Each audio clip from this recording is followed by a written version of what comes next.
Sveiki, mėlyjei. Sugrįžtame su dar vienu podcasto stiliaus įrašu. Šį kartą pokalbis su Mantu iš kanalo Sielos alchemija. Mantas jau ne vienerius metus užsiima saviugdą, praktikuoja dvasingumą, veda žmonėms įvairius užsiėmimus. Viena iš tokių praktikų yra sąmoningas kvėpavimas, kitiems dar žinomas kaip rebefingas, kurio metu gali būti patiriama pakitusi sąmonės būsena. Pakviečiau Mantą pasidalinti apie kvėpavimą plačiau ir tikiu, kad ateityje padarysime ir daugiau panašaus pobūdžio laidų. Jeigu praktikuojate sąmoningą kvėpavimą patys, kviečiu jūs pasidalinti savo patirtimi komentaruose. Linkiu smagaus klausymo.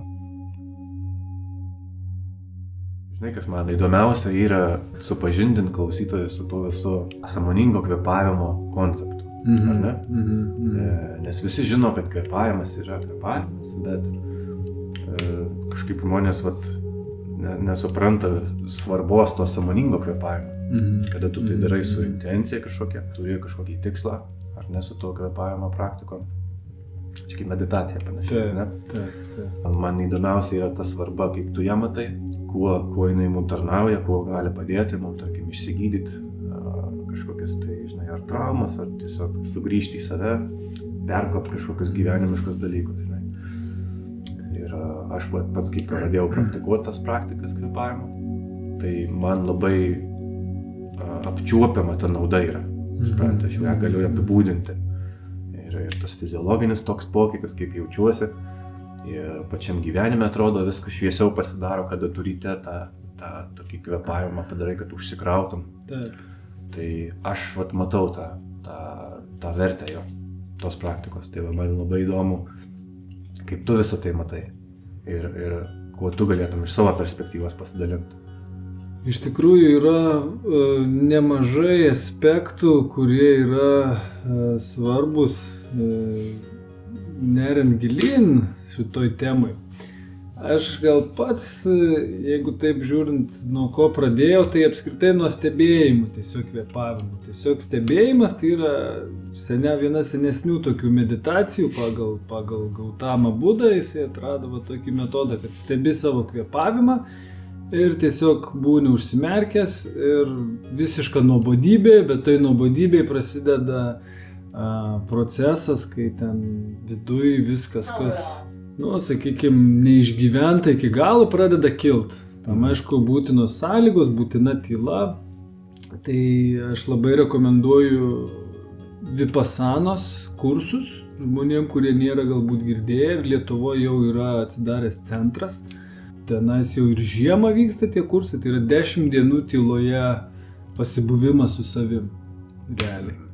Tai mano tai buvo pirmas pats jungtukas apie kvėpavimą, kur aš patyriau tokį, aš Indijoje tą dariau, tai kitaip buvo, aš negrįžau po tų 10 dienų į savo įprastinius ten darbus ar ritmus, o toliau ten keliavau, bet tos 10 dienų jos labai stipriai transformuoja žmogaus sąmonę,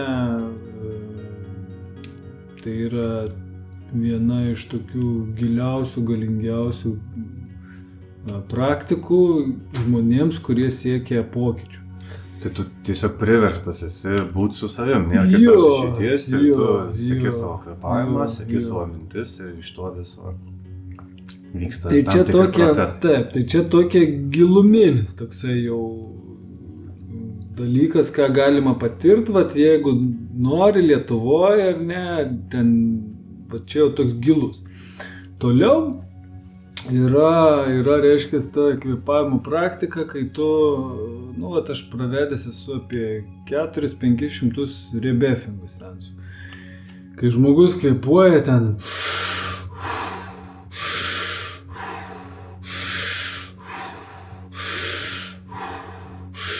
apie valandą maždaug taip ir irgi stiprus emociniai išgyvenimai, kūnas prisipildo energijos, pranos, to kas vyksta erdvėje.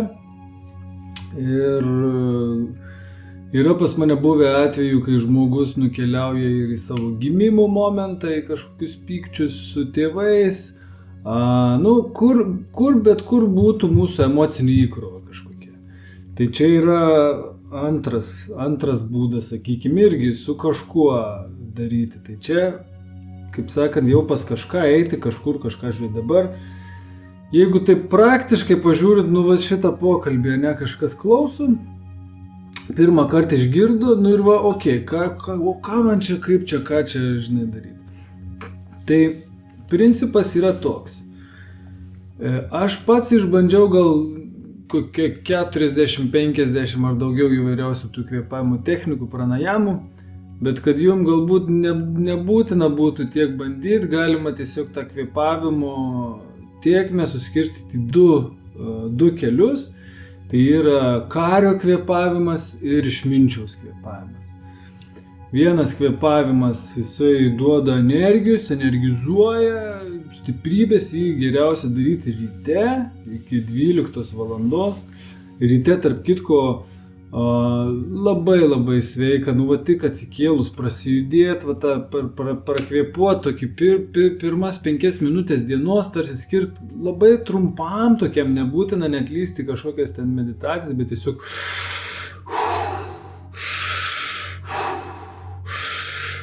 tokį 20 gilių įkvėpimų dar jeigu lauke, tik atsibudus ir iš karto, jeigu ilgesnį laiką tai kartoja žmogus, tai garantuotai pasikeis gyvenimo kokybė. Garantuotai 100%. Tiesiog vienas pirmųjų dalykų ryte atsikėlus, būtent pakvėpuoti 20 gilių įkvėpimų. Tai daugiau tos galios, daugiau energijos judint kūną kartu su kvėpavimu aš mėgstu. Jeigu kažkokie tempimo pratimai ar kažkokie fizinis, ant rankų pastovėti, mokinuosi, ar ne, jau pakankamai gerai čia man sekasi. Tai irgi sportas vėlgi, kai sportuoja žmonės dažnai įsitempia ir ypač sporto salė, aš pastebėjau, nekvėpuoja iš tikrųjų, bet čia labai svarbus dalykas, kad tu kvėpuotum giliai. Kartais atrodysi gal truputį keistai žmonėm, bet daug lengviau tiesiog kūnui tada tą apkrovą pernešti, daug lengviau kūnui yra energijos vėl gauti, atsistatyti. Jau vien stresinė situacija, ar ne, kada žmogus pradeda giliai kvėpuoti, tampa sąmoningu keliom sekundėm ir giliai įkvėpia, jau vien tas mums kiek padeda nusiraminti, ar ne?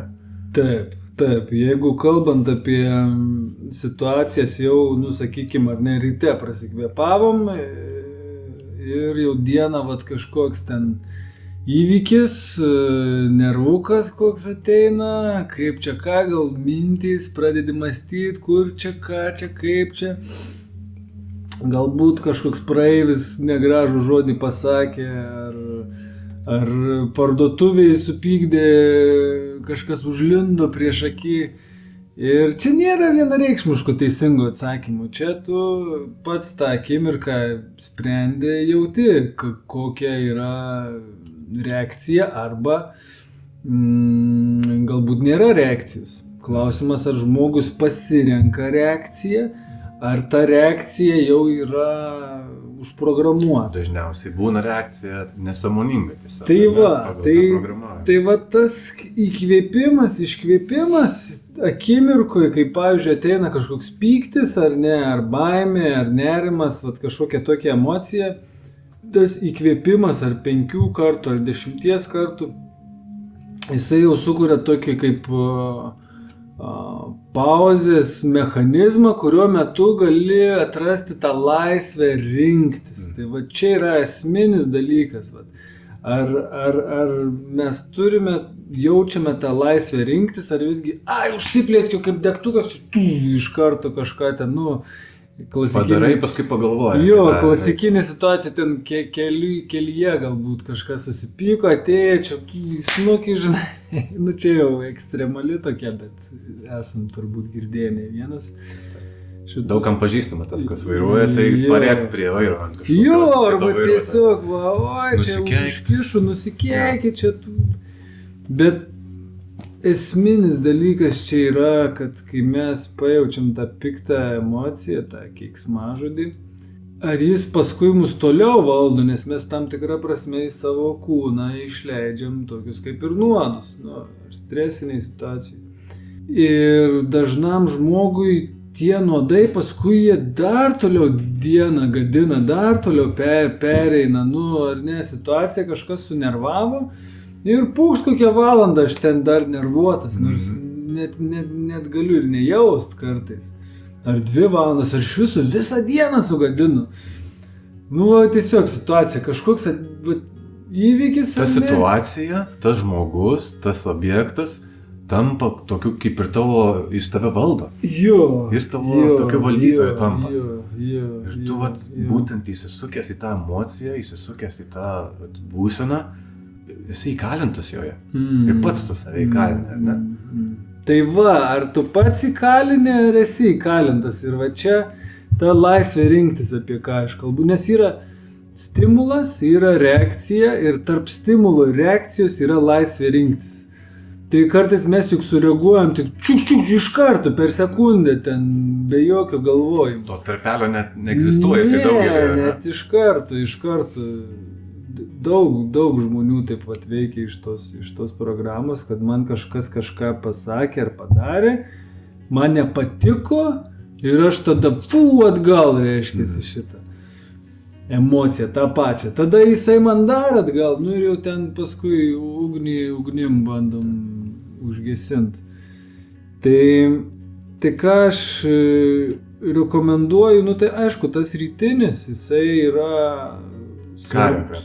Kario kvėpavimas, jisai svarbus yra tiesiog kaip 5-10 minučių praktika. Kas pradedantis yra, tai tik tais skirti tam laiku, keletą minučių, truputį didinti, jau 15 minučių ryte kvėpuoti giliau, tai jau yra labai daug šiandieniniam žmogui. Atliekant ar ne kažkokią praktiką galima kartoti afirmaciją, galima savo kažką gero pasakyti, galima save liesti, galų gale paglostyti, pasakyti savo gražius žodžius. Ir paskui sujungdami kvėpavimą su tokiu maloniu dalyku, ar ne, tai mes galim paprasčiausiai, kai vyksta tas nemalonus, mes įkvėpiam. Ir iš karto kūno atmintis tiesiog veikia, kad, aš įkvėpiau. Tarsi ištreniruoti tokį įprotį, kad aš kai įkvėpiu, aš patenku į tokį kaip ir prabudimo momentą, sakykime, nes tas įkvėpimas, jis ir yra prabudimas, juk gimsta vaikas, jisai pirmasis įkvėpimas, prabunda. Šitoj realybėj, kaip mes galim ją visai vadinkim realybė. Tiesiog vėlgi paskutinis atodusis, kūnas užmiega. Miršta, sakykime taip. Tai kad įkvėpimas, kad kvėpavimas būtų prabudimas. Galų gale tas pats įkvėpimas, kaip gyventi su įkvėpimu. Kaip įkvėpti save, ten daryti kažką, tai viskas irgi labai paprasta.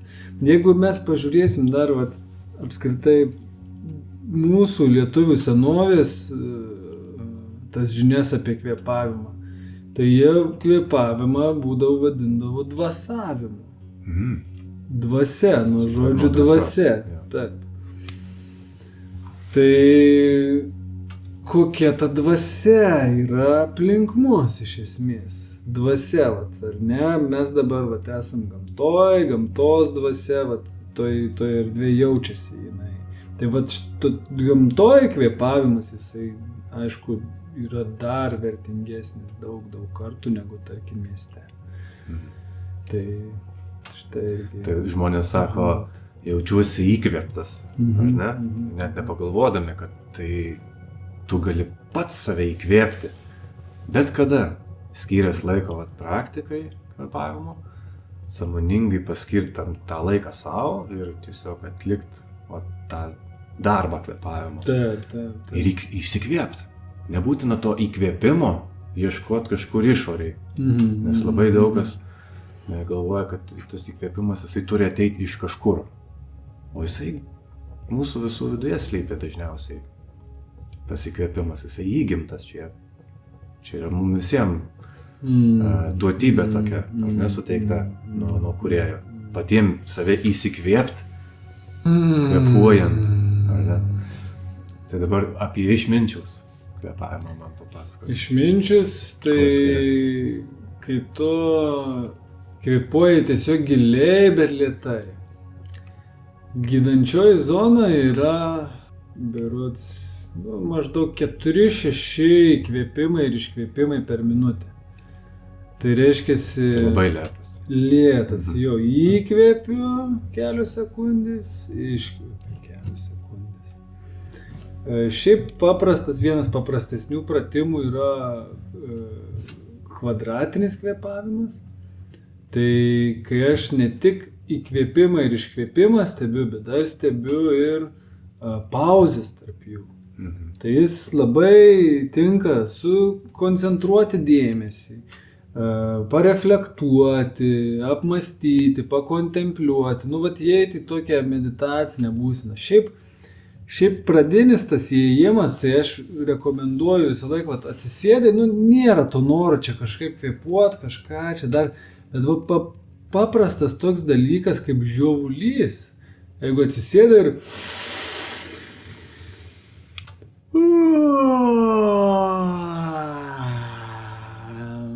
plačiai atverta burna, kokius 5-7 tokius žiovulius, padaryti, atodusius. Kai atsipalaiduoja kūnas, atsipalaiduoja ir protas, arba dar tiksliau sakant, kai žandikaulis atsipalaiduoja, būtent kai plačiai atveriam burną, reiškia šitas kraujas, čia kur yra, jisai smegenis teka.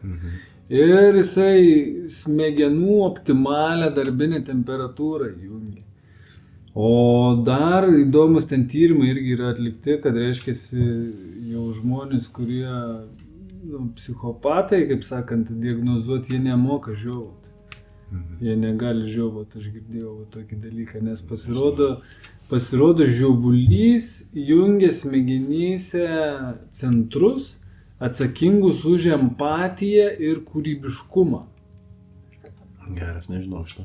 Tai žiovulys čia iš viso, šiaip jo, jeigu... Sveika yra žiovauti. Jo, jeigu į kvėpavimo praktikas einant, tai pradžioj tiesiog paklaust savęs, ar aš leidžiu savo žiovauti. Tiesiog labai paprastai. Psichopato testas. Su garsu, ražytis tam. Šiaip tas toks natūralus žiovulys, jisai gana malonus yra toks fenomenas fizinis, ne? Kada tu giliai nusižiovai, atrodo, lyg su tų žiovulių vos ne kažkas išeina iš tavęs, toks malonus jausmas. Taip ir yra. Kaip nusičiaudėti irgi, toks gilus įkvėpimas ir gilus iškvėpimas. Ir toks malonus. Tai yra natūralus refleksas, bet pas mus visuomenė, jisai pirmiausia mokykloje yra nemandagu žiovauti, vienas dalykas per pamoką, kai nuobodu, nors kai nuobodu, tai ir reikia žiovauti, kad tu kūrybiškumą savo pažadintum realiai. Čia toks paradoksas, žinai. Kad įsikvėptum. Jo, kad įsikvėp. Tai įsikvėpimui, žiovulys yra pirmas žingsnis, number one, pirmas stepsas. Aš esu daręs vėlgi kvėpavimo sensą, kur ten irgi mes valandą žiovaujam. Tai ten irgi nueini iki tokių gylių, kur ten žiovauji, ten trykšta ašaros, juokas pasileidžia. Tai yra realiai atpalaidavimas.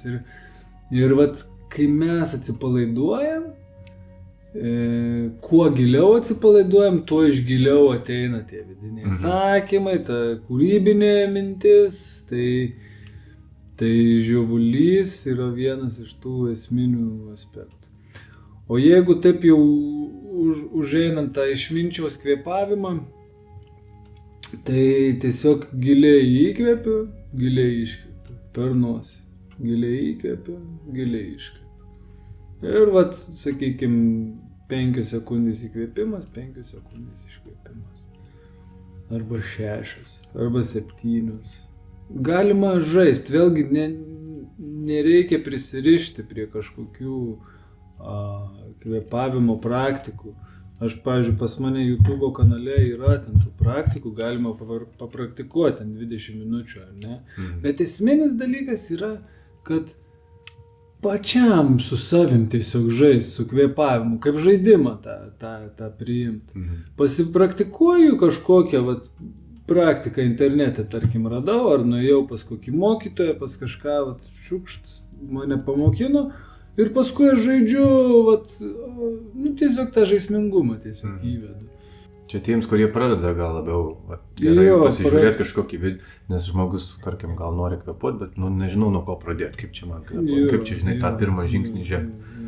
Tai gal ir gerai pasižiūrėti kažkokį video, kad ant kelio užvest maždaug.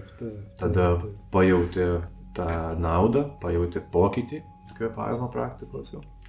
Ir po to gali save tyrinėti ir žiūrėti, kas tau labiau patinka, kas tau priimtina. Nebūtina ten 50-60 praktikų skirtingų daryti. Tai mūsų kūnai yra, aš taip matau, yra tas įrankis tyrinėjimo ir kad mūsų kūnus, kaip yra, mūsų kūnai yra tyrinėjimų įrankis netgi labiau išorinio pasaulio. Bet labai įdomu, kad kvėpavimas tai yra mūsų kūno tyrinėjimų įrankis, toks švelnesnis. Ir jeigu mes nepažįstam savo kūno ir tyrinėjam tą išorinį pasaulį, tada mes ir to pasaulio nepažįstam. Tokia mintis, ateina dabar šią akimirką. Tai pažinti lygiagrečiai, sugebėti tiek savo tą kūną, tiek pasaulį, o paskui jau kvėpavimas jisai ne tik kūną, bet ir subtilesnius sluoksnius gali padėti pažinti. Tai Labai geras įrankis, aš pastebėjau mano kelionėje, man padėjo tą tokį sąmoningumą vystyti savo, ar ne? Kuo dažniau būti dienos eigoje sąmoningam. Ir, iš tikrųjų, nėra taip lengva, kada turi visokių ten reikalų, darbas yra, šeima, buitis, visokie ten, žinai, ten nuvažiuoti, ten tą padaryti. Ir labai lengva pamiršti tą sąmoningą tokį gyvenimą, ar ne? Kada įsisukai tą buitį, bet tu gali įkvėpdamas sustabdyti visą tai ir tą sąmoningumą pajausti, ar ne? Vien tiesiog skirdamas 5, tarkim, įkvėpimus padaryti, gilius tokius. Ir tu jau sugrįžti iš viso to judesio, kur tu įsisukęs, susicentruoji truputį. Ir tai kaip tu ir sakai, ar ne, tas atrodo, fizinis kūnas atrodo duotas tyrinėti išorinį pasaulį, bet tu tuo pačiu kvėpavimas mūsų grąžina į tą vidinį pasaulį, ar ne? Tai tokį balansą surasti tarp dviejų tų. Žinai, sąmoningumas čia irgi geras žodis. Ir kas yra tas sąmoningumas? Tai yra sąmonė, veikimas iš sąmonės perspektyvos. Ir jeigu sąmonė yra tiek, ar ne, mūsų, aš esu sąmonė, tu esi sąmonė, bet tuo pačiu sąmonė visa aprėpianti, pavyzdžiui, ugnies sąmonė, gamtos sąmonė, jie yra visur. Ir mes jau kalbėjom apie tai, kad dvasia, čia vėlgi toksai tas terminų vertimas, čia toks įdomus aspektas. Mes kaip ir apie tą patį šnekam, tik panašiais gal žodžiais. Dvasia ir sąmonė, kuo skiriasi, ar ne? Tai sąmonė kaip ir dvasia gali būti visa aprėpianti, persmelkianti, iš beribės sąmonės yra sukurti vandenynai, kalnai, pievos, laukai, miškai, žmonės ir taip pat galiu pasakyti ir iš dvasios tas pats sukurta yra. Tai vėlgi tas dvasavimas, sąmonė, kaip tu sakai, keli įkvėpimai, tai aš įkvėpiu dvasią ir iš nesąmonės į sąmonę pereina. Po vipasanos, supranti, patenki į tokią būseną, arba kvėpuojant gilesnės tos praktikos, patenki į būseną, kai nėra tų minčių.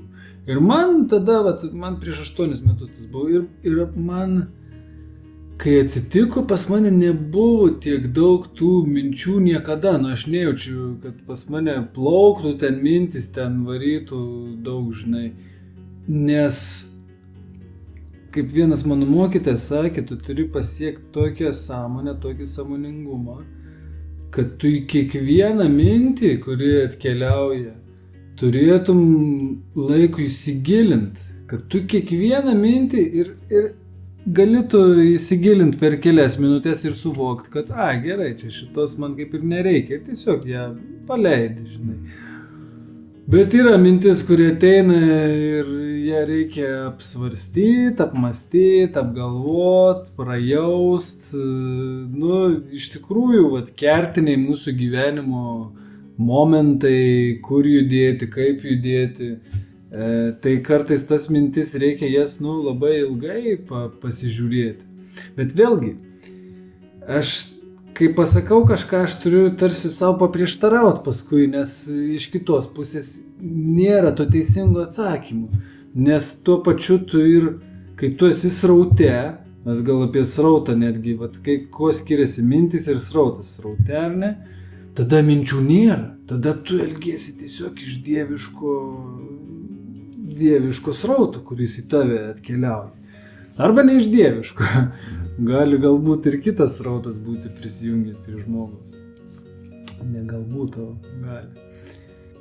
O kas tau yra srautas? Kaip tu apibūdintum tą srautą? Kaip jisai pasireiškia? Tai yra veiksmas, mintis ir jausmas viename. Kai tarsi, ateina kažkokia mintis ir jausmas plius. Aišku, vėlgi, aš pastebėjau, kad mintis jos, greičiau tokios aštresnis yra. Jausmas jis turi, laiko biškį praeiti, jis toks aptakesnis, ypač jeigu yra kažkoks senas. Jeigu kažkas užsilikė yra iš jaunystės, vaikystės ar praeitos savaitės ar užvakar, tai jausmas jisai lėčiau. Bet jeigu žmogus yra toj būsenoj, kur nuo ryto ar ne atsikėlei ir leidi savo būti tam išėjime tokiam iš kūno. Ir paskui su ta būsena eini į dieną. Ir tada labai stebėt, kaip prasideda ta diena, kaip tu pradedi, kaip aš pradedu tą dieną, žinai. Ir pradėti stebėti, kada ta pirma mintis ateina, kaip ten kas, žinai. Tada žiūriu, čia reikia vaikui valgyti, paduoti, jau kita mintis, čia tą reikia, jau išorė pradeda tave įtraukinėti. Tampyti. Ir tada tų minčių čia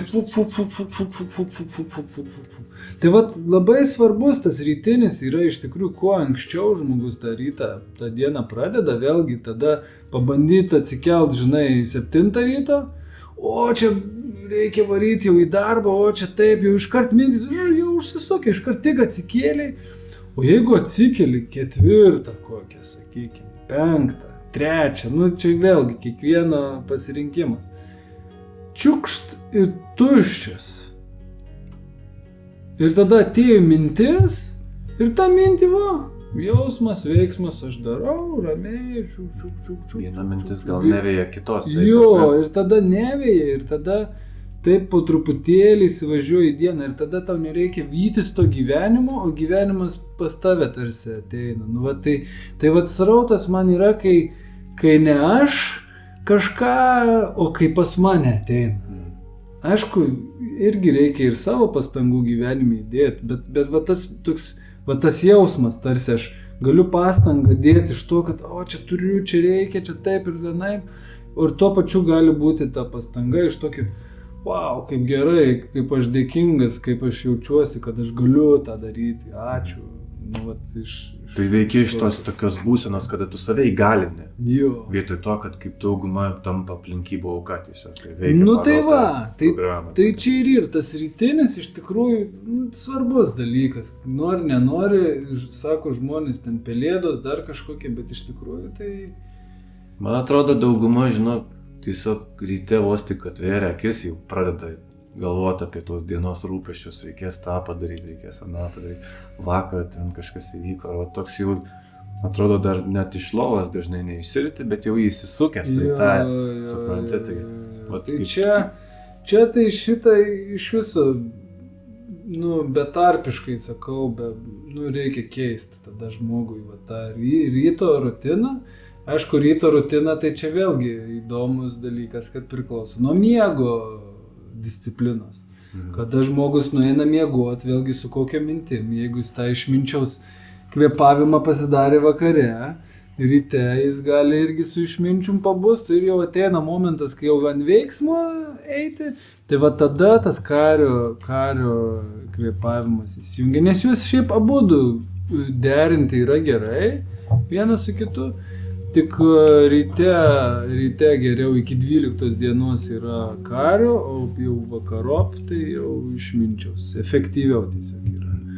Bet vat jo, čia šiaip iš tikrųjų šita tema, matyt, praktika vienas dalykas praktikuoti, bet žinot, kada praktikuoti. Čia yra labai labai svarbu, nes nuo vidurnakčio iki 12 dienos energijos kyla, o nuo vidurdienio iki vidurnakčio jos leidžiasi.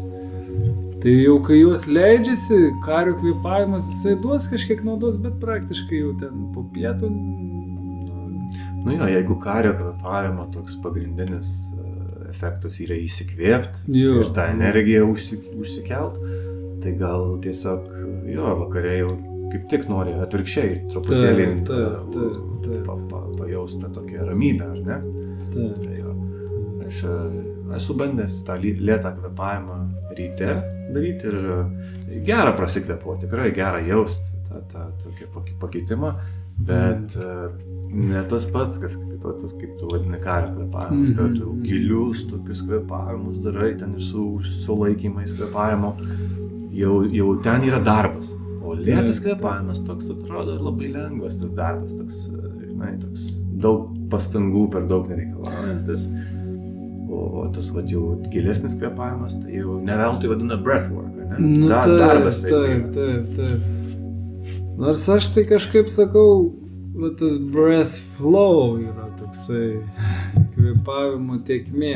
Breathwork, breath flow, čia irgi toksai atrodo mažas pakeitimas, bet jis duoda, nes ir tas darbas jisai, iš esmės mūsų tikslas yra, kad būtų džiaugsminga, būtų malonu. Čia yra, jeigu neteikia malonumų, neteikia džiaugsmų, kažkaip kitaip reikia tada daryti, kažką kitaip. Čia pagrindinis dalykas, nes praktikuoti su pajuodusiais paakiais ir čia disciplina, čia varyt, tai irgi yra toksai įpročio jau neužsiugdysi, jeigu nepatinka.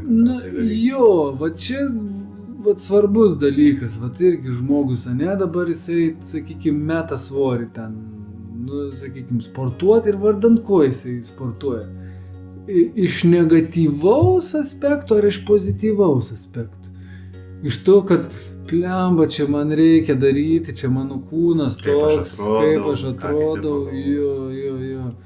Ar iš tokio atsikeliu, taip, aš dabar turiu čia, sakykime, ten tų kilogramų, bet ačiū tau mano kūne, kad tu tiek mane nešioji, žinai, dabar aš tau skiriu tą meilę, tą dėmesį, tą laiką ir ta kokybė to veiksmų, jinai jau yra kita. Suteikimas kitas. Jo. Tai kvėpavimas, jį kreipiant dėmesį, vėlgi ta laisvė rinktis, tas kokybės gerinimas, čia viskas susisieja į vieną pusę realiai. Vieną. Taip. Tas nusiteikimas, kiek daug duoda iš tikrųjų, ne? Kada tu save pats nuteiki jaustis gerai, patirti gerai, gyventi gerai, būti sveikam, vietoj to, kad tiesiog pasiduotum tas visokias socialinės normas, kaip čia aš atrodau, kaip kiti pagalvos. Iš tikrųjų, nusiteikime viskas slypi. Ir ryte, kaip tu sakai, tai yra tas toks kritinis momentas, kada mes atsibundam, pagaunam save dar prieš šviesom, tom mintim prasidedam ir tarsi tokį baltą lapą atveriam dienos. Ir ten mums reikia investuoti savo dėmesį, kad nusiteik dienai, ar ne? Taip, pirminis dalykas ta energetika pajust, nes juk, ir man, sakykime, ar ne, aš susapnavau sapną, kuris ten man ten pasirodė labai stiprus, galingas ir aš jau tada, ką aš galvojau, kad darysiu, aš truputį toks išmuštas iš pusiausvyros jaučiuosi, žinai. Tai čia vėlgi yra lengva pašnekėti, žinai, kaip kas turėtų būti. Bet mes ant tiek esam skirtingi ir skirtingos patirtys ir tos akimirkos skirtingos ir kartais mes nežinom, kas mūsų laukia už kampo ar ne, ar pamiegojus, kokią nuotaiką mes atsikelsim. Tai svarbu yra visgi išlikti autentišku savimi, pripažint ypač dalykus, vat, kad jeigu aš jaučiuosi prastai, tai aš jaučiuosi prastai, žinai, irgi tą neužkišt, neužslėpt kažkur. Ir man bent jau, kiek aš skųsdavausi gyvenimu, tai kažkaip kuo toliau, tuo tas skundas jisai trumpesnis būna, nes aš suprantu, kad iš esmės tai nėra prasmės skūstis kažkuo ar kažkaip būti nepatenkintų ar kažkokiu tokiu surūgusiu. Jo, iš esmės man netarnauja. Aišku, vėlgi, kai turi kažkokią kelrodę žvaigždę, kur tu judi, kur tu eini tikslą ar ne, tada yra lengviau pernešti šitas emocijas. Nu, kad, sakykim, kas turi didelių tikslų, ar ne, tai čia kažkoks vienos dienos cinkelis į tą šarvą, žinai, jisai taip, skauda šią akimirką, bet tuo pačiu tu neužslopindamas to skausmo, tu taip pat jauti, kad čia tik viena diena. Čia tik viena savaitė, čia tik vienas mėnesis. Per daug. Jo, tas toks, aišku, vėlgi, čia sveikas balansas turi būti tame. Tai rebefingo metu gali net nusikelt ar tai savo vaikystę, ar tai savo praeitį, patirti kažkokias pakitusias sąmonės būsenas gal net, ar ne? Tai čia ir yra esmė, pakitusi sąmonės būsena, aš tik įdėsiu malką vieną židinį. Tai yra transas, tai yra hipnozė, galim pavadinti, savihipnozė. Va čia irgi įdomus dalykas, kad kvėpavimas tai yra savęs hipnotizavimas. O toj savihipnozėj mes įeiname į kitą smegenų dažnį, kuriame plastiškumo atsiranda daugiau neuronų jungtyse ir galima keisti tą realybę, kurti save kitaip truputėlį. Kai patenki į tą būseną, kai jau prasivalai kažkiek daugiau, sakykime, nuo to emocinio šlamo, nuo to emocinių įkrovų, nuo to baimės, kaltės, gėdos, nuoskaudų, aš nemoku, negaliu, aš nesuprantu, nuo visų šitų šūkšlių žodžių, visų šitų negatyvų. Tada tos pakitusios būsenos, jos kitaip. Pradžiai tam tokiam kely, nėra lengva, blemba. Mes visi atrodo prikaupę, ypač Lietuvoje, mūsų žemė, mes čia esam tokie biški, kančios patyrė per kartų kartas ir ta kančia, jeigu jinai nėra pamatoma, pajaučiama, tai jinai ir eina toliau ir keliauja per tą DNR kodą, per tą giją, per tas kartas. Kol atsiranda kažkas, kas sako, blemba, tai kas čia per nesąmonė, aš čia kenčiu, čia visi kenčia, reikia pasižiūrėti, kas čia. Kaip išsigydyti tą kančią. Jo, kaip išsigydyti tą kančią ir savyje, aišku, pirmiausia išsigydyti tą kančią. Aišku, mes dabar kvėpavimo kontekste kalbam. Aš nesakau, kad kvėpavimas yra, čia jau vienintelis vaistas. Ne, yra labai daug įrankių. Tai yra vienas iš įrankių. Man asmeniškai jisai labai daug atvėrė suvokimų, impulsų daryti, keisti. Bet vienas iš tų įrankių, kuris visiems lengvai prieinamas. Jo, va čia esminis dalykas. Ir nereikalaujantis jokių pastangų per didelių. Kažkur važiuoti nereikia, kažko pirkti nereikia, kažkuo tapti nereikia. Atrodo, taip lengva daryti, bet vos keli tuo užsiima. Kadangi dar yra kaip ir tokia nerimtas toksai stigma tokia, kad ką tai čia kvėpuoja, taigi visi mes čia kvėpuojam, tai ką tu čia dabar. Atrodo, pas mus visuomenė yra tokia programa įdiegta žmonėm, kad kuo lengviau, kuo paprasčiau, kuo pigiau ir panašiai, tai yra mažiau vertės, mažiau vertingas dalykas, ar ne? Vat kvėpavimas ir meditacija nieko nekainuoja, bet vos keli tai daro. Iš tų, kurie nedaro, daugelis žino naudą tų dalykų, bet ta nauda vis tiek nepriverčia jų tuo užsiiminėti. Kodėl? Žinai, čia tiesiog labai viskas paprasta. Ką lengva daryt, tai lengva ir nedaryti. Tiesiog čia yra žmogaus asmeninis grinai suvokimas ir noras galų gale kažką keisti. Mano mokytojas, žinai, kaip man sakė, kaip tu darai vieną dalyką, taip tu darai viską gyvenime. Vadinasi, tavo asmenybė atsispindi dalykuose, kuriuos tu darai. Čia, žinai, yra toksai psichologinis triukas ar aksioma gal pavadinkim. Reiškiasi vadinamas inkaras. Esi girdėjęs. Inkaro praktika kažkokia. Reiškiasi emociškai ir psichologiškai, kaip mes užbaigiam kažkokį dalyką, taip mes pradedam sekantį dalyką. Reiškiasi, aš pavyzdžiui padariau darbą iki galo, su džiaugsmu, su dėkingumu. Paprasta, sakykim, kad ir išploviau indus. Labai paprasta, imam tiesiog buitinį. Ir aš tada pasikraunu energiją, kad aš iki galo atlikau. Ir aš tada kažką kitką einu daryti, sakykim, rašyti ten kažkokį laišką, dar kažką. Aš tą energiją pasikinkęs jau turiu. Bet jeigu aš skubu, sakykim, išploviau čia truputį tų indų, palikau, kada nors. Ir aš paskui einu su tuo į kitą veiksmą ir tas veiksmas jis irgi toksai patampa Tai čia svarbus momentas iš tikrųjų atsiminti ir ypač emociškai vėlgi, sakykim, jūs nuvažiavot, susitikot su draugu ir viskas ten gerai pasibūt ir ant pačio galo kažkaip ten ar koks pyktis, ar kažkas atėjo toksai, kažkoks nefainas jausmas.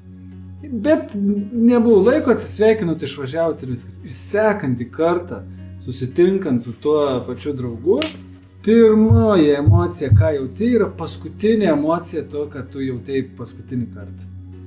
Tai šitas labai labai stiprus dalykas yra, tarsi mes keliaujam per šitą realybę nuolatos vis atsinaujindami, nuolatos vis kažką pradėdami, nuolatos vis kažką užbaiginėdami. Tai koks tas ilgis, gylis, ten tos akimirkos, čia vėlgi čia nuo kiekvieno jau priklauso asmeniškai, kvėpavimas tą gylį padeda kontroliuoti, valdyti.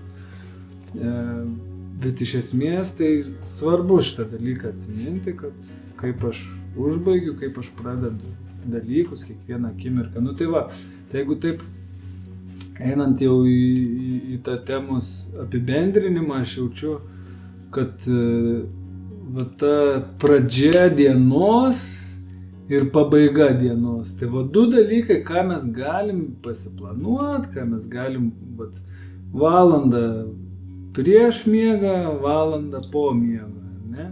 Tai du dalykai, ką žmogus, jeigu susiplanuoja, jau jam labai labai stipriai įtakoja gyvenimą, pakeičia gyvenimą. Kiekvienas gali į savo rutiną įtraukti tą valandą prieš ir po.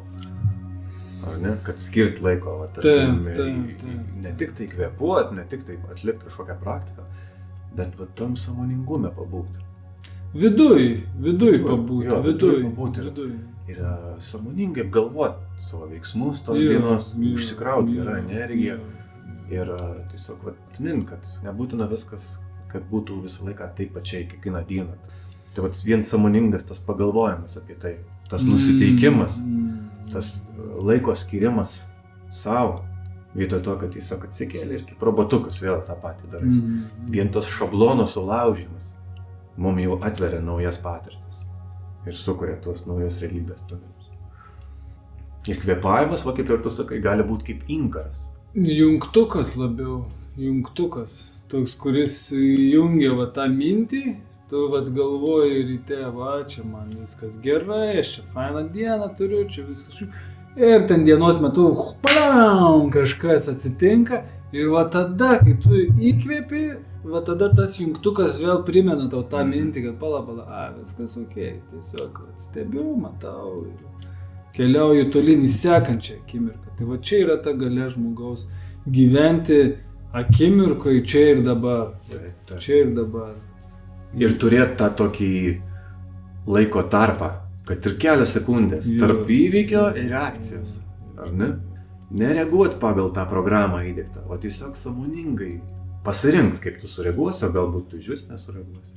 Galimybė rinktis jau kiek išsprendžia konfliktų, ar ne? Kiek situacijų padaro iš sunkių į tokias gana lengvai įveikiamas, ar ne? Ir galios suteikia, nes tu žinai, kad kaip tu pasirinksi, taip ir bus. Kaip į tai pažiūrėsi, taip ir bus. Pozityviai nusiteiksi, pozityvu tai taps. O jeigu galvosi apie kažkokias neigiamas, negatyvias emocijas, tai tikėtina, kad ir negatyvia atomazga gausis. Man patinka ta formulė. Sekti savo džiaugsmu kiekvieną akimirką. Ir kai seki to didžiausių džiaugsmų, didžiausių įkvėpimų šios akimirkos, truputėlį vis daugiau to džiaugsmo, vis daugiau ir vat tvarkosi gyvenimas realiai per tą emociją. Tai va tas džiaugsmų inkaras. Tai va, tai iš tikrųjų aš linkiu ir savo, ir tiem, kas klauso šito pokalbio, kad inkaruotumėmės va akimirkose su tuo džiaugsmu ir kad tas džiaugsmas didėtų viduje, plėstųsi, va tas įkvėpimas, džiaugsmas.